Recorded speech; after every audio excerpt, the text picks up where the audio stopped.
Hello welcome to Politicos. This is Narasimha.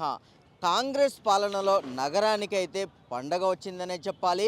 మరోవైపు రేవంత్ రెడ్డి ప్రభుత్వం Congress party సంవత్సరం పూర్తి చేసుకున్న సందర్భంగా కూడా పూర్తిగా విజయోత్సవాలను నిర్వహిస్తుంది. ప్రజాపాలన విజయోత్సవాల పేరిట కూడా నగరంలో అంతటా కూడా ఉత్సవాలను నిర్వహిస్తుంది. దీనిలో భాగంగానే 7, 8, 9 తారీఖుల్లో కూడా 3 రోజుల పాటు ఉత్సవాలను అయితే ఘనంగా నిర్వహిస్తుంది. ఇటు ఐమాక్స్ దగ్గరలోని హెచ్ఎండిఏ గ్రౌండ్స్లో అయితే ఈ ఉత్సవాలకు అయితే ఆతిథ్యం ఇవ్వనున్న నేపథ్యంలో ప్రస్తుతం మనం ఇక్కడికి వచ్చాము. ఇక్కడ కూడా ఘనంగా అయితే ఏర్పాట్లు జరుగుతున్నాయి. మరో విజువల్స్లో కూడా మనం పూర్తిగా చూసుకోవచ్చు. పూర్తిగా కూడా ఏర్పాట్లు అయితే జరుగుతున్నాయి. అధికారులు కూడా ఇక్కడికి వచ్చి ఏర్పాట్లను ముమ్మరంగా పరిశీలిస్తున్నారు. దీనికి సంబంధించినటువంటి ఈ ఏవైతే సాంస్కృతిక కార్యక్రమాలు ఉన్నాయో పూర్తిగా తెలంగాణ సంస్కృతి సాంప్రదాయాలను వైభవాలను ప్రతిబింబించేలాగా కూడా ఈ ఏర్పాట్లు జరగాలని చెప్పేసి సీఎం రేవంత్ రెడ్డి కూడా ఇప్పటికే అధికారులను ఆదేశించారు. గతంలో కూడా తెలంగాణ సంస్కృతి సాంప్రదాయాల నేపథ్యంలో తెలంగాణ తల్లి విగ్రహాన్ని కూడా ఓపెనింగ్ ఉంది. 9వ తారీఖు సీఎం రేవంత్ రెడ్డి దాదాపుగా 3 నుంచి 5 గంటల మధ్య ఒక సభను నిర్వహించి తెలంగాణ తల్లి విగ్రహాన్ని అయితే ఆవిష్కరిస్తారు. సెక్రటేరియట్లో ఇప్పటికీ తెలంగాణ తల్లి విగ్రహానికి సంబంధించిన పూర్తిగా ఏర్పాట్లు జరిగాయి. ఇక విగ్రహ ఆవిష్కరణ చేయాల్సి ఉన్న నేపథ్యంలో పూర్తిగా ఏర్పాట్లు అయితే ముమ్మరంగా సాగుతున్నాయి. మరోవైపు tank bund, necklace road, NTR Marg వేదికగా కూడా పూర్తిగా చుట్టుపక్కల కూడా స్టాల్స్ను ఏర్పాటు చేశారు. దాదాపుగా ఈ కార్యక్రమానికి 10 లక్షల మంది వరకు రానున్న నేపథ్యంలో ఇక్కడైతే ఏర్పాట్లు జరుగుతున్నాయనే చెప్పాలి. ఇక నెక్లెస్ రోడ్లోని ఈ 3 వేదికల్లో శనివారం తెలంగాణకు చెందిన కళాకారులు వివిధ రకాల ప్రదర్శనలు అయితే ఇవ్వబోతున్నారు. ఇక్కడే వివిధ రకాల ఫుడ్, హ్యాండీక్రాఫ్ట్ స్టాల్స్ ఉంటాయి.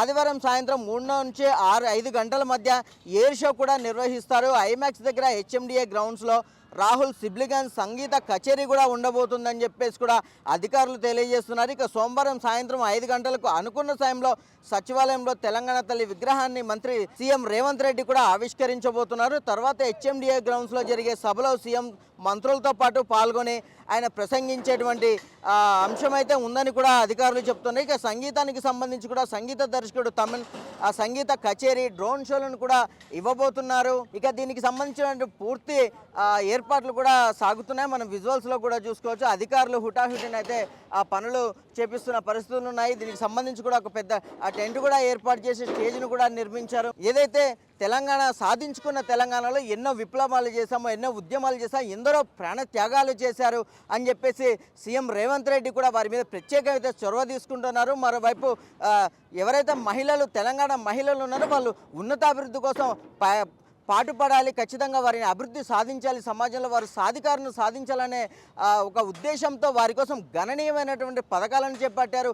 మహిళా సంఘాలను అయితే ప్రోత్సహిస్తున్న పరిస్థితులు మనం గతంలో కూడా చూసాం. ఇప్పటికీ కూడా ఇంకా ఇటు ఫిషరీస్ కానీ, ఇటు రైతులకు కానివ్వండి, దళిత పేద సామాజిక వర్గాలకు చెందినటువంటి అన్ని అంశాలను కూడా పరిగణలోకి తీసుకొని పునరాలోచన చేసి వారికి ఎలాంటి పథకాలు అందించాలి, ఇటు ఫ్రీ బస్సు కానివ్వండి, గ్యాస్ కనెక్షన్ కానివ్వండి, తర్వాత గవర్నమెంట్కి సంబంధించినటువంటి ప్రతి పథకాన్ని కూడా వారు అందించాలి. ఇక సన్న బియ్యం, ఇక దీనికి సంబంధించి రైతులకు సంబంధించి కూడా పూర్తిగా ఇంక్రిమెంట్లు కానివ్వండి, పథకాలకు సంబంధించిన కొనుగోళ్లు కానివ్వండి, ఇవన్నిటి కూడా ప్రోత్సహిస్తున్నారు.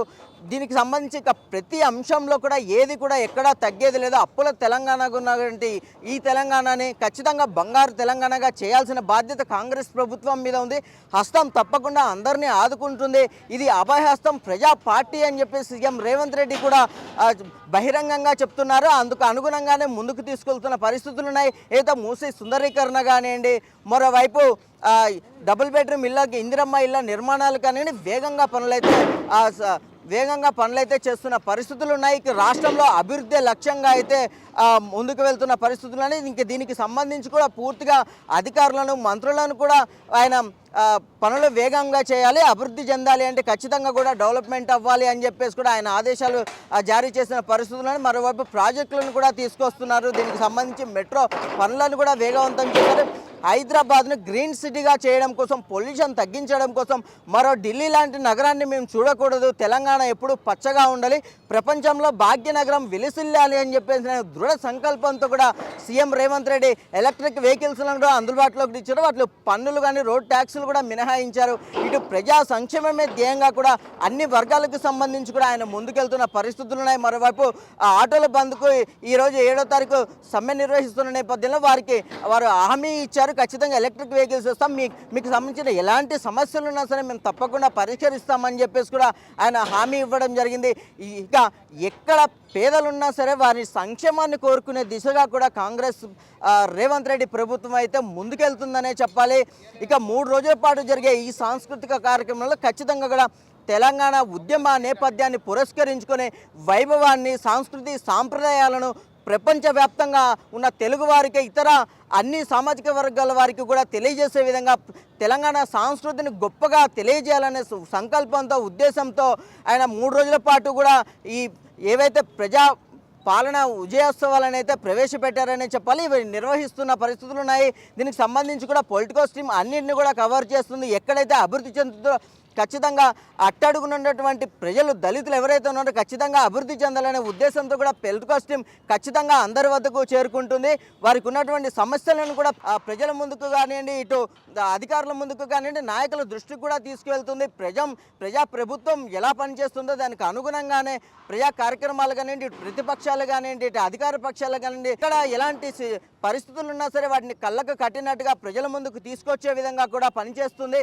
ఇక ప్రజా సంక్షేమమే దిశగా కాంగ్రెస్ పార్టీ ముందుకెళ్తున్న నేపథ్యంలో పొలిటికల్ స్ట్రీమ్ కూడా ఇక తెలంగాణ ప్రభుత్వం అభివృద్ధి చెందాలి, ఇలాగే ఎన్నో సాంప్రదాయకరమైనటువంటి పండుగలు జరుపుకోవాలి, ఉత్సవాలు తెలంగాణగా రూపుదిద్దుకోవాలి, బంగారు తెలంగాణ ఏదైతే గతంలో హామీ ఇచ్చారో గత రాష్ట్ర ప్రభుత్వాలు దాన్ని సంపూర్ణంగా సహకారం చేసుకోవాలని కూడా పొలిటికల్ స్ట్రీమ్ కూడా కోరుకుంటుంది. ఇది ఇప్పటి వరకు అప్డేట్. కెమెరామెన్ లోకేష్తో Narasimha reporting from HNDA grounds, Hyderabad. Please subscribe to the channel and download the Politicos app from the links in the description.